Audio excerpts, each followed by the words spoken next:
যে কোনো সময় উল্টে যাবে পৃথিবীর চুম্বক মেরু, আর মেরু উল্টে গেলে উল্টে যাবে দিকও। ফলে সূর্য উঠবে পশ্চিম দিক থেকে। বেশ কয়েক বছর ধরে এমন সংকেত দিয়ে আসছেন গবেষকরা। যদি সত্যি সত্যি পৃথিবীর চুম্বক মেরু উল্টে যায় তাহলে কি হবে মানব জাতির? আমরা কি পারবো টিকে থাকতে? পৃথিবীর চুম্বক মেরু কিভাবে উল্টে যাবে বা উল্টে গেলে আমাদের কি ক্ষতি হবে তা বোঝার আগে বুঝতে হবে চুম্বক ক্ষেত্রটি কি আর কিভাবে কাজ করে। ছোটবেলা থেকেই আমাদের পড়ানো হয়েছে পৃথিবীর চারিদিকে এক অদৃশ্য চুম্বক ক্ষেত্র আছে, যা সূর্যের ক্ষতিকর রশ্মি থেকে পৃথিবীকে রক্ষা করে। মূলত পৃথিবীর কেন্দ্রে থাকা গলিত লোহার ঘূর্ণায়নের জন্যই সৃষ্টি হয় এই চুম্বক ক্ষেত্র।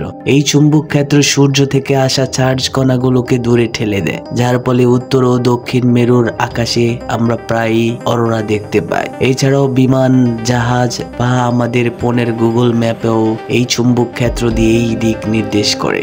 এমনকি অনেক পাখি ও সামুদ্রিক পানীয় চলাচলের জন্য ব্যবহার করে পৃথিবীর চুম্বক ক্ষেত্র।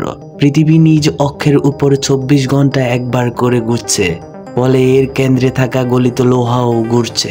এই ঘোরার জন্যই চুম্বক ক্ষেত্র প্রায় দিক পরিবর্তন করে, কিন্তু সেটা খুবই অল্প পরিমাণে, যা আমরা ধরতে পারি না। গবেষকরা পুরনো গাছের গুঁড়ি, মাটির ধরন ও বিলুপ্ত প্রাণীদের ফসিলের গবেষণা করে দেখেন গড়ে প্রায় 2 থেকে 3 লক্ষ বছর পর পর পৃথিবীতে চুম্বক মেরু পুরোপুরি উল্টে যায়।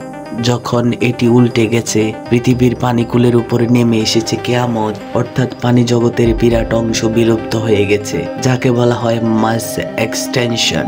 এর কারণ হচ্ছে উল্টে যাওয়ার সময় চুম্বক ক্ষেত্রটি প্রায় 90% পর্যন্ত দুর্বল হয়ে যায়। ফলে সূর্যের ক্ষতিকর রশ্মি, মহাকাশের তীব্র রেডিয়েশনের কারণে বহু প্রাণীর মৃত্যু হয়। সর্বশেষ চুম্বক মেরু উল্টে গিয়েছিল 7,80,000 বছর আগে, অর্থাৎ আমরা নির্ধারিত সময় থেকেই অনেক এগিয়ে গেছি। তাই ধারণা করা হচ্ছে যে কোনো সময় উল্টে যেতে পারে চুম্বক মেরু। গবেষকরা দেখছেন 1880 সাল থেকে পৃথিবীর চুম্বক ক্ষেত্র অস্বাভাবিক হারে দুর্বল হয়ে গেছে। এমনকি সাউথ আটলান্টিক অ্যানোমালি অঞ্চলের উপর তা একেবারেই অকেজ বললেই চলে। আর এই অঞ্চল পৃথিবীর 5 ভাগের 1 ভাগ জুড়ে অবস্থান করছে।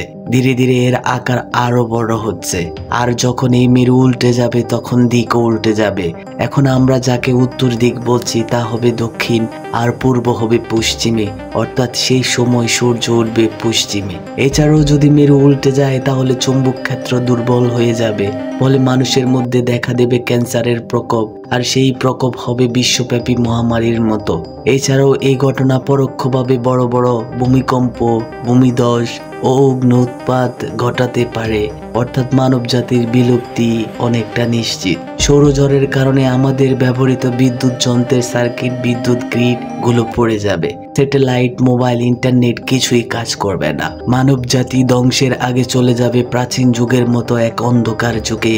কিভাবে চুম্বক মেরু উল্টে যাবে বা উল্টে গেলে কি হবে তা নির্ণয় করা গেলেও এর সমাধান এখনো দিতে পারেননি গবেষকরা। অনেক মুসলিম আলেম এই গবেষণার ফলাফল থেকে এমনটিও বলেছেন, এটা হয়তো হাদিসে বর্ণিত কিয়ামতের আগে পশ্চিমে সূর্য ওঠার কথাই নির্দেশ করছে। ভিডিওটি ভালো লাগলে লাইক, কমেন্ট, সাবস্ক্রাইব করে পাশেই থাকবেন।